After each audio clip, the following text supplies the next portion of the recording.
여호수아서 24장 19절에서 24절입니다.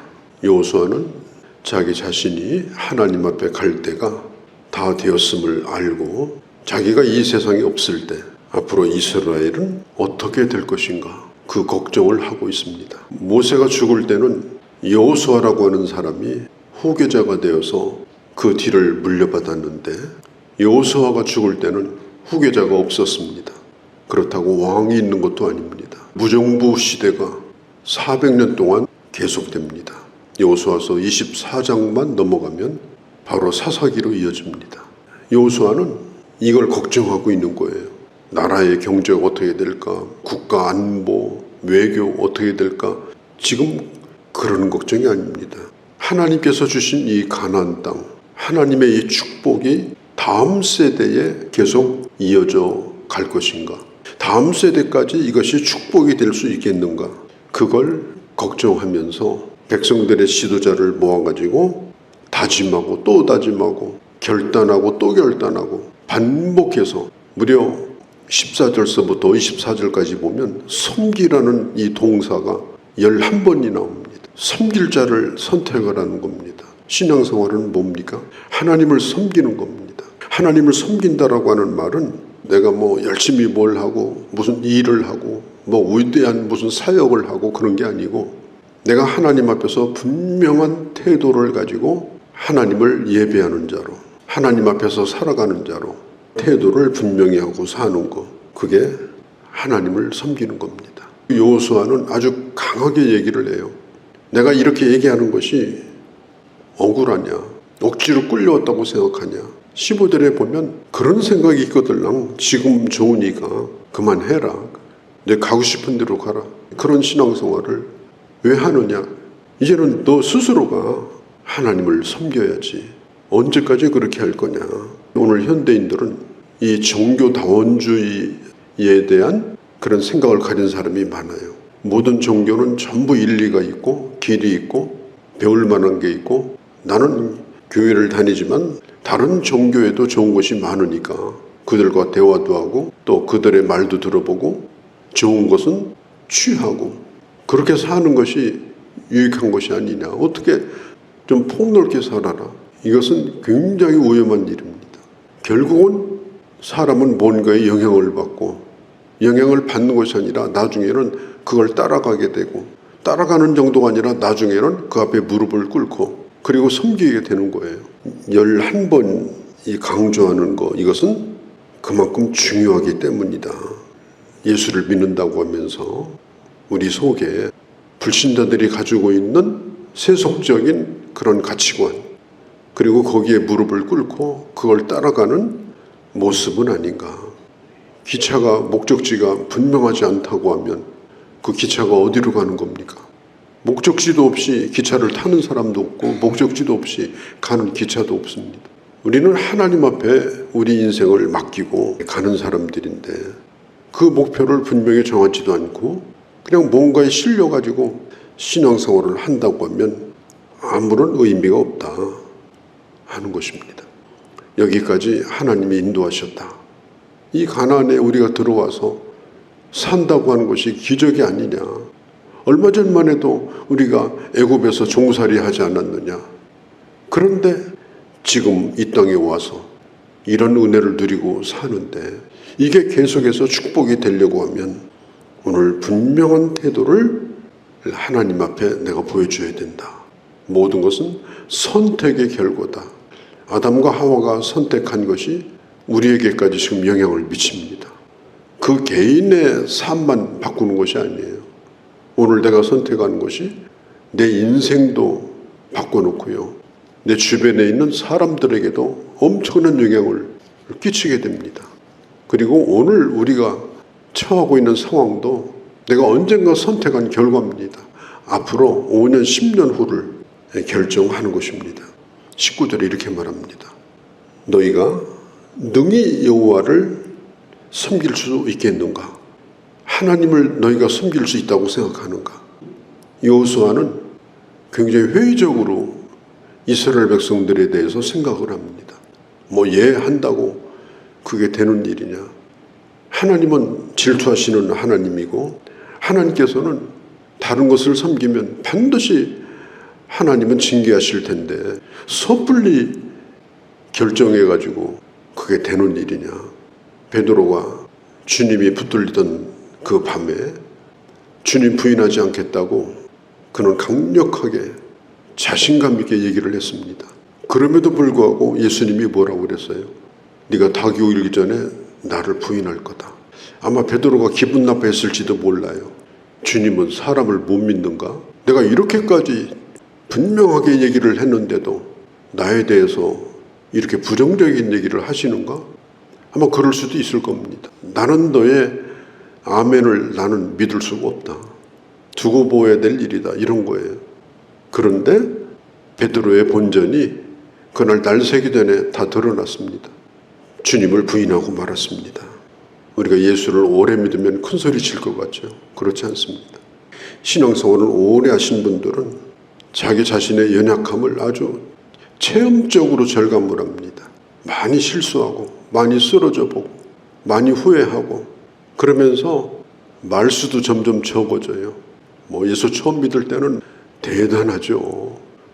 그런데 신앙생활을 하면서 하나님 앞에 갈 때쯤 돼서는 입 꾹 다물고 주님 나를 긍휼히 여기소서 이 기도밖에 할 게 없는 거예요.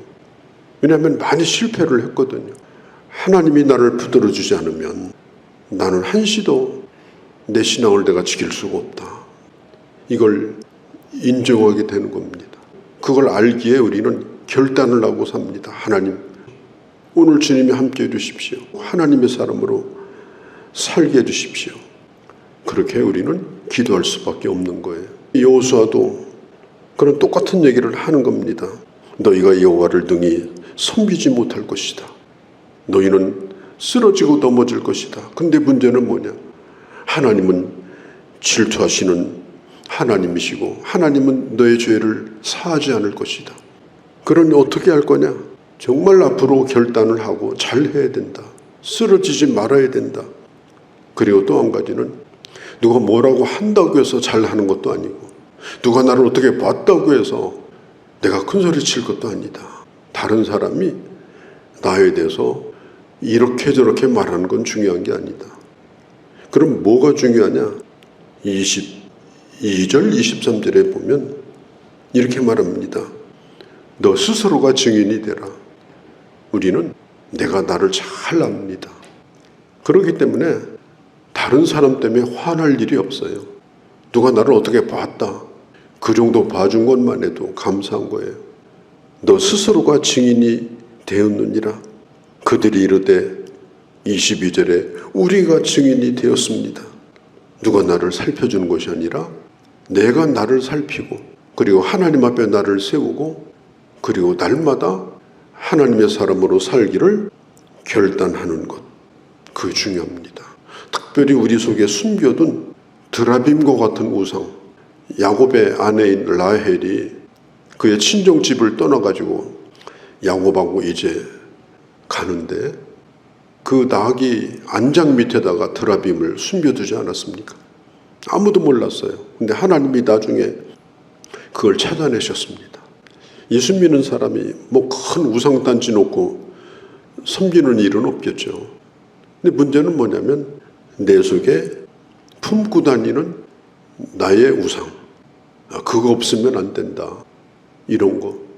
늘 의지하고 늘 바라보고 늘 생각하고 그리고 그런 게 있어야 안정감을 느끼고 이제 그런 것들이 사실은 가장 무서운 것입니다. 문화적인 것도 마찬가지예요. 이 가나안 땅의 이 우상 문화, 타락한 문화 이게 굉장히 무서운 것입니다. 이스라엘 백성들은 여호수아가 죽은 다음에 얼마 안 돼서 여호수아를 모르는 세대가 일어나면서 이스라엘은 급속도로 타락하고 그래서 사사기에 400년 동안 고통스러운 그런 시간을 보냅니다. 본문을 쭉 읽어보면 두 가지 아주 중요한 단어가 나와요. 첫째는 오늘이라는 단어, 두 번째는 택하라는 단어입니다. 앞으로 내일 잘해볼 거다. 다음 주 잘해볼 거다. 이제 올해도 얼마 안 남았으니까 내년에 잘할 거다. 그게 아니라는 겁니다. 오늘 미루지 말고 우리가 하루하루 하나님 앞에서 내 삶을 결단하고 우상을 다 끄집어내서 버리고 그리고 하나님만 섬기고 하나님의 도우심을 실제로 받고 하나님이 나와 함께 하심을 경험하고 그리고 하나님께서 주시는 그 진정한 복을 받고 우리가 살아온 삶이 간증이 되어지고 그 선택한 결과가 얼마나 복된 것인가 하는 것을 체험하고 그렇게 살자 하는 겁니다. 여호수아는 15절에 보면 이렇게 말해요. 오직 나와 내 집은 여호와를 섬기겠다. 나는 그렇게 결정을 했다. 당신들은 어떻게 하겠느냐? 나와 함께 이 길을 걸어가자. 우리 인생의 최고의 결정이 뭐냐? 먼저 주님이 선택하셨지만 우리도 주님을 선택했습니다. 우리 인생의 가장 잘한 일입니다. 그것보다 최상은 없습니다. 그리고 우리는 날마다 그게 지속되어야 합니다. 그래서 오늘 섬길 자를 선택해라. 지금 여호수아는 마지막 유언처럼 이 결단을 지금 요구하고 있는 것입니다. 우리도 우리 다음 세대를 생각해 보면 또 우리 교회를 생각해 보면 우리 교회의 다음 세대가 어떻게 되겠는가? 내 후대에 벌써 2대, 3대만 되면 내 이름을 모르죠. 얼굴을 뭐 본 적도 없고. 또 교회도 마찬가지죠. 내가 교회 몸담고 수십 년 신앙생활을 해도 또 내가 떠나가면 누가 나를 알겠습니까? 그럴 때에 그 남은 자들이 어떻게 살 것인가? 오늘 살아있는 내가 바르게 선택하고 분명한 것을 물려줄 때 나는 기억되지 않아도 그들이 하나님을 온전하게 섬기는 그 세대가 이어지도록 그게 대단히 중요한 것이다. 여호수아가 그 강렬한 책임을 느끼고 오늘 이렇게 하는 것처럼 우리 스스로도 그런 결단을 하고 또 그런 결단을 함께 하자고 요청하고 그래서 복된 길로 함께 걸어갈 수 있는 그런 귀한 주의 자녀들이 되어주시기를 바랍니다. 거룩하신 우리 아버지, 여호수아는 100년을 살았습니다. 그러나 자신이 이 세상을 떠나면 머지않아 여호수아는 잊혀질 것이고 여호수아의 이름과 함께 신앙도 사라질 것임을 예상하며 다시 한번 또다시 한번 결단을 요청하고 있습니다. 하나님 아버지, 내 이름을 이 세상에 남기는 것보다 내가 가지고 있는 오늘의 신앙이 나를 끝까지 붙들 뿐 아니라 다음 세대에 물려지는 이 강력한 열망을 가지고 나도 나 스스로를 바라볼 뿐 아니라 다음 세대를 향하여 이것을 요청하며 이 길을 함께 걸어갈 수 있는 가정 또한 우리 교회 오늘 저희들의 삶이 되게 하여 주옵소서. 우리 주 예수님의 이름으로 기도하옵나이다. 아멘.